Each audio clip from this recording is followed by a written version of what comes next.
ሰላም ጤና ይስጥልን እንዴት ቆይታችኋል? ዛሬ በኢትዮናስ ጉዟችን ደሴ ከተማ ላይ ተገኝተናል። ደሴ ከተማ አራዳ ገበያ ላይ ነን። አራዳ ገበያ እንግዲህ በጣም የሚታወቀው በጢስ ነው። እኛም ገና ወደ ደሴ ስንገባ የጢሱ ሽታ ማራኪ ሆኖ አግኝተናል። እንግዲህ በቆይታችን ከጢስ ቀማሚ ጋር ስለ ጢስ የተለያዩ ነገሮችን እናንተ ትምህርት የምታገኙበትን እንዲሁም ለጤና የሚጠቅሙ የተለያዩ ጢሶች አሉ። እሱን ወደ እናንተ የምናቀርብ ይሆናል። እስከ ዝግጅታችን ፍጻሜ ድረስ አብራችን ቆዩ። እስኪ እንተዋወቅ። ስሜ ራሂል ይባላል። ያው በደሴ ከተማ የወሎ ጭስ ነው የሚሸጠው። ደሴ ላይ ያው ስትመጪ ምናምን አራዳ ላይ ነው የሚገኘው እና የወሎ ጭስ ነው የሚሸጠው። ደሴ በጣም በጭሳጭስ ይታወቃልና እስኪ ምን አይነት ጭሶች ናቸው ያሉት? አዎ ብዙ አይነት ጭሶች አሉ። ለምሳሌ አሁን ቀይ ጭስ አለ፣ ወይባ አለ፣ ቡክቡክ አለ፣ ቀንጦ ጭስ አለ፣ ብርጉር ጭስ አለና ከዚህ ሁሉ ተቀላቅሎ ከአደሳሽ ኩት ያሪት ያለ ወይባ ያው ሴቶች የሚሞቁት ነው። በጭሱ መልክ በክስክሱ አለ አብሮ የሚመጣ ያ ሁሉ ተቀላቅሎ ነው እንትን የሚለው ማለት ነው። እና ይሄ ሁሉ ተመጥኖ ነው ቆንጆ የሚሆነው። ደሴ ውስጥ ብቻ የሚገኝ ወይም ወሎ አካባቢ ብቻ የሚገኝ ሌላ ቦታ የማይገኝ ጭስ ምንድን ነው? የለም እንጨቱ የለም። ሌላ ሀገር ብትሄጂ የለም እንጨቱ ማለት ነው። በቃ የወሎ ጭስ የተባለበት ሌላ ቦታ ስለማይገኝ ነው። ገባሽ? ወሎ ላይ ብቻ ነው የሚገኘው። አሁን የጠራሁልሽ በሙሉ ከወሎ ውጭ የለም። ወይባን ብትዩ ከወሎ ነው። አዲስ አበባ ለራሱ ወይባ ቤቶች የሚወስዱ ከኬሚሴ ነው። ስራ ስር ምናምን አለው አብሮ የሚሞቅ ያ የሚገኘው ወሎ ላይ ብቻ ነው። ለዛ ነው የወሎ ጭስ ተብሎ የሚሸጠው ማለት ነው። እና እዚህ ስለሚገኝ ነው የክፍለ ሀገር ሰው መጥቶ ከዚህ ሲመጣ ለምሳሌ አሁን የአዲስ አበባ ሰው ምናምን በብዛት ነው ይሄን የሚወስደው። በተለይ በጊሸን ሰዓት ምናምን ሲመጡ የወሎ ጭስ ይዘው ሳይሄዱ መሄድ አንድ ምእመን የሚሆነ ምንም የለም። እና እንደዛ ስለሆነ በፍቅር ነው አንቺ ደግሞ የምትሸጪው። ቆንጆ አድርገሽ ደግሞ መጥነሽ ምናምን ስትሰጫቸው እነሱም ደስ ብሏቸው ተመልሰው ይመጣሉ ማለት ነው። እና እንደዛ ስለሆነ ደስ ብሎሽ ነው የምትሸጩ። ስለዚህ ብዙ ደንበኞች አሉሽ? በጣም ብዙ ውጭ ድረስ ነው የምልክላቸው ማለት ነው። እና ያው ማዘር ነበረች የምትሰራው፣ አሁን ደግሞ እኔ ጀምሬዋለሁ። እኔ እየሰራሁት ነው። አሁን እንደዚህ ፈርሶ ነው እንጂ በቤት መልክ ነበር የምንሰራው በጣም በብዛት ማለት ነው። እና አሁን ትንሽ የኮሪደር ልማት ምናምን ሆኖ ነው።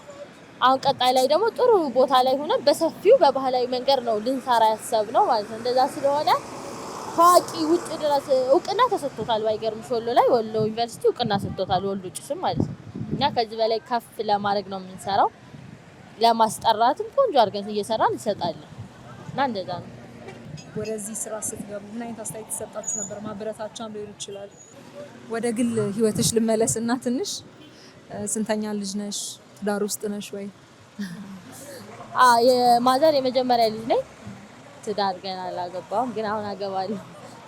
ይፈለግ ወይስ አለ? በሰዓቱ የነበረው ከንቲባ ባይገርምሽ ቦታ ሰጥቶ ማለት እዚህ ላይ አይፈቀድም ነበረ መንገድም ስለሆነ፣ ግን ይሄ የወሎ ባህል ማስተዋወቅ ስለሆነ ብሎ ተቀመጡ ብሎ ሰርቶ ወደ ብዙ አመት ተቀምጠናል ማለት ነው። በቤት መልክ ተሰርቶ ቆንጆ ተደርጎ ተሰርቶ፣ ምክንያቱም ይሄ ባህል ነው። ገባሽ? ባህል መጥፋት የለበትም። እንኳን ይሄ ቆንጆ ባህል ሌላም በቃ ባህል የሆነ ነገር መጥፋት የለበትምና ለዛ ስለሆነ ጥሩ አስተሳሰብ ነበር ያላችሁ። የወሎ ጢስ ለጤና እጅግ ጠቃሚ ነው ይባላልና ከምን አንፃር ነው? የወሎ ጢስ ለጤና የሚባለው ወይባ ነው። የወሎ ጢስ ይሄኛው ለሽታ ነው የሚደረገው። ይሄ ምጥኑ ያው ጥሩ መዓዛ ስላለ ነው። ለጤና ግን የሚሆነው ወይባ ነው። ሴቶች ሲወልዱ የሚታጠኑት ለወገብ ህመም ይሆናል። አንዳንድ ወገባቸውን ዲስክ መንሸራተት ምናምን የሚያማቸው ለዛ ቆንጆ ነው። እና ደግሞ ሴት ልጅ በምትወልድበት ሰዓት ማህፀኗ ስለሚከፈት ያንን ነገር ለማስተካከል ምናምን ዶክተሮች ለራሱ ያዛሉ። ኦፕሬሽን ለሆነ ሴት ከርቤ ጋር አብሮ ቢታጠን ቁስሉን ያደርቀዋል ያን ማለት ነው። እና ለዛ ነው ወይባ ለሴት ልጅ በጣም ጠቃሚ የሆነ ነገር ነው። ከጤናም አልፎ በጣም ለውበት ፊት ያጠራል፣ ቆንጆ መልክ ይሰጥሻል ማለት ነው። እና ለዛ ነው እንደዛ የሚባለው።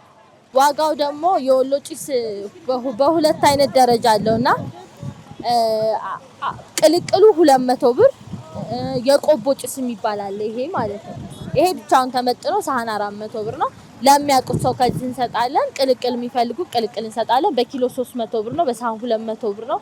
ሰው የዚህ ሀገር ሰው እንዳቅሙ ደግሞ ተብሎ ከ50 ብር ጀምሮ አለ ማለት ነው። አንዳንድ ሰው ግን ወይባን አጠቃቀሙን አግዝፎ የሚያያለ፣ አንዳንድ ሰው ደግሞ እቃውን ገዝቶ ምናምን ነገር ቤቱን መጠቀም ቀለል የሚልለታል። አንዳንዱ ደግሞ ሄዶም ይጠቀማል አሉ የተከፈቱ ቤቶች። እና እንዴት ነው እስቲ አግዝፈው ለሚያዩ ወይም ደግሞ ለማያውቁ አጠቃቀሙን በተወሰነ መልኩ ብትነግሪ? እሺ ወይባ ለመሞቅ እንደዚህ እንትን ያን ያክል የሚያካብር ነገር የለውም። በቤትሽ መሞቅ ከፈለግሽ ሸክሏን ገዝተሽ ሸክሏ 200 ብር ናት። ከዛ ወይባውን ገዝተሽ አብሮት የሚሞቃቁ ስራስሮች ጋር ቢያንስ ሸክላው ይሄ ነው የወይባ ድስቱ ማለት ነውና አብሮ የሚሞቀው ስራስሩ ጋር ቢያንስ 600 ብር ነው ብታወጪ ማለት ነው። አንድ ላይ አድርገሽ ቤትሽ ልብሱን ደግሞ መቀመጫ የሆነ ጣውላ ነገር ያላት መቀመጫ ትንሽዬ ያ ይሆናል።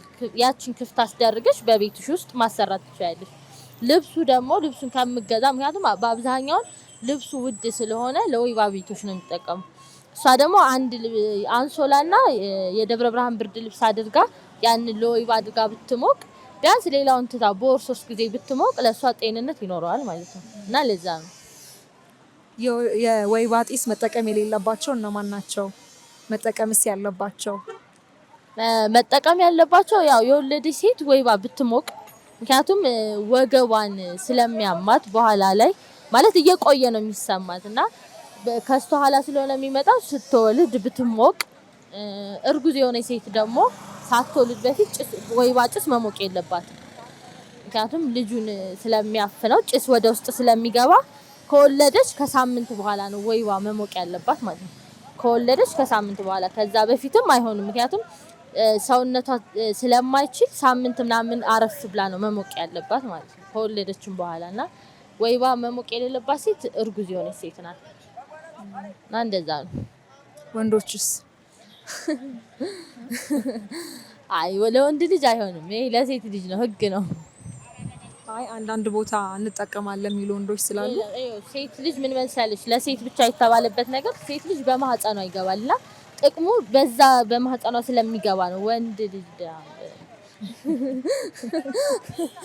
ሊቃጠል ይችላል። አዎ እሺ ለእንትን የሚሆኑ ጢሶችስ አሁን ቡና ሲፈላ ለበዓል ቤቱን ሞቅ ደመቅ ሸብረቅ ለማድረግ የትኞቹ ጢሶች ናቸው የሚሆኑት? ከነዚህ በአብዛኛው ነው ወደ ክፍለ ሀገር ያልኩሽ ሰው የወሎ ጭስ ብቻ ነው የሚፈልገው። ምክንያቱም እጣን ምናምን እዛ ስለሚያገኝ የወሎ ጭስ ተመጥኖ በጣም የሚገርም ሽታ ነው ያለውና ያንን ነው የወሎ ጭስ ተመጣጥኖ ከሁሉም ተቀላቅሎ ያንን ነው የሚፈልጉት።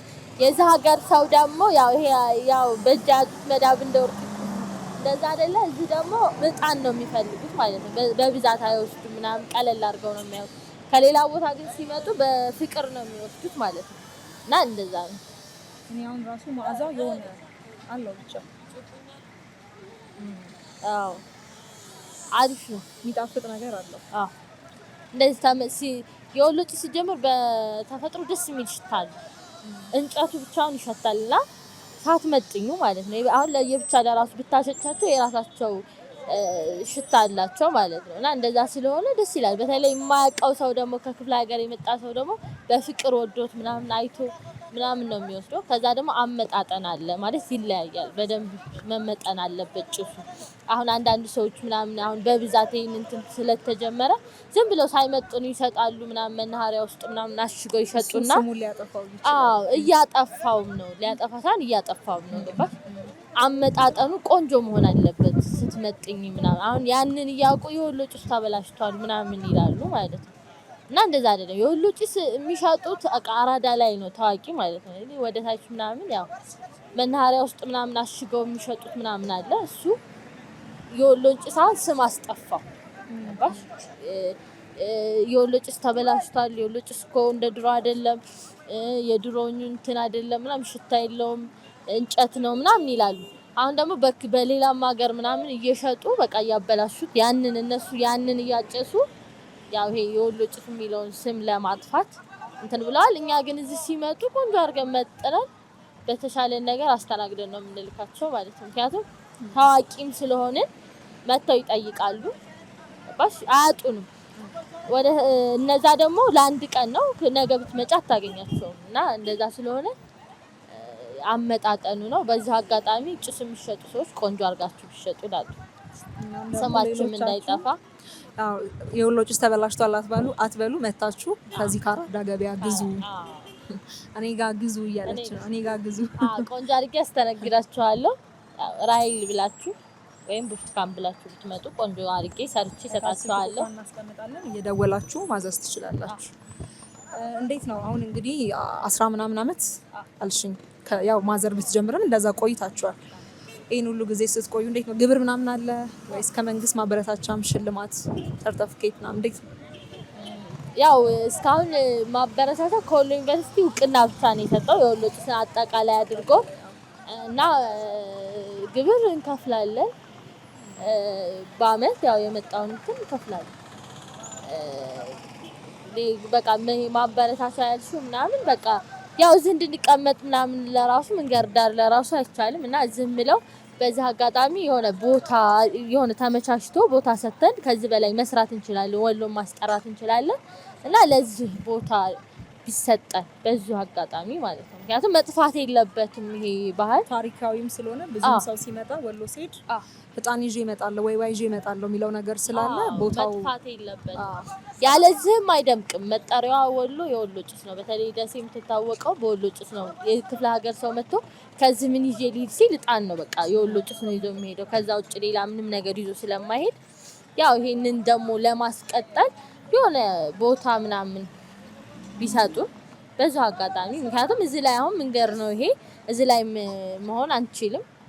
ግን ያው ወደፊት ያው ቦታው ቢሰጠን ቆንጆ አድርገን መስራት እንችላለን። ወሎንም ማስጠራት እንችላለን። ባህልም አይጠፋም እና በዛ አጋጣሚ ለማለት ፈልጋለሁ። ከጢስ ስራዎች ውስጥ አሁን ከዚህ ስራዎች ውስጥ ሁሉም ስራ ራሱ ቻሌንጅ ችግር አለው።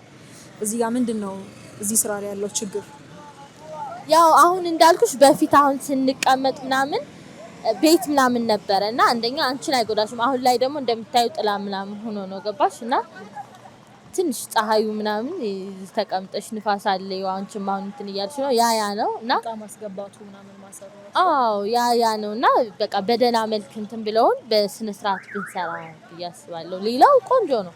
ሌላ የወሎ ጭስ ላለማጥፋት ለራሱ ከንቲባው ለራሱ ተባብሮናል። ምክንያቱም እዛ አሁን የተቀመጥ ነው አይቻልም መንገር ላይ ገባሽ። ግን ያው እንዳይጠፋ ተብሎ ሌላ ስራ ቢሆን አሁን እዚህ ጋር መቀመጥ አይችልም ገባሽ መንገር ላይ ነው እና እንዳይጠፋ ብሎ ተባብሮ ነው እዚህ የተቀመጥ ነው። እና በዛ አጋጣሚ እነሱንም ማመስገን ፈልጋለሁ። እስኪ ለኔ ቀምሚልኝ 200 ብር።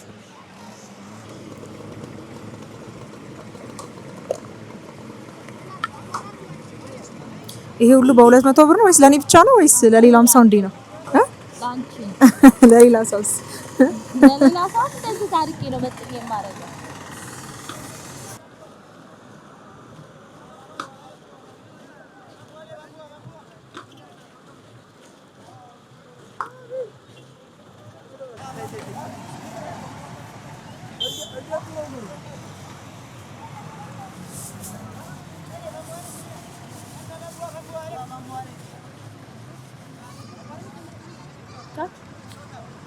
ክብራን አድማጭ ተመልካቾቻችን እኔም እንግዲህ እዚህ ተቀምጬ በወሎ ማራኪ ጢስ እንደዚህ እንግዲህ ሽታ ታውጃለሁኝ። እኔም ጢሱን በጣም ስለወደድኩት ገዝቻለሁኝ። ሁላችሁም እየመጣችሁ ከዚህ ግዙ። በመጨረሻ ደግሞ ማስተላለፍ የምትፈልጊው መልእክት ካለ? በመጨረሻ እንግዲህ የወሎ ጭስ እየመጣችሁ ግዙ። ደሴ ስትመጡ የወሎ ጭስ ሳትይዙ አትሂዱ እና ወዳችኋለሁ። ከወሎ ጢስ ቀማሚ ጋር ያደረግነው ቆይታ ይህንን ይመስላል። በሌላ መረጃ እስከምንገናኝ ድረስ በያላችሁበት ሰላም ሁኑ።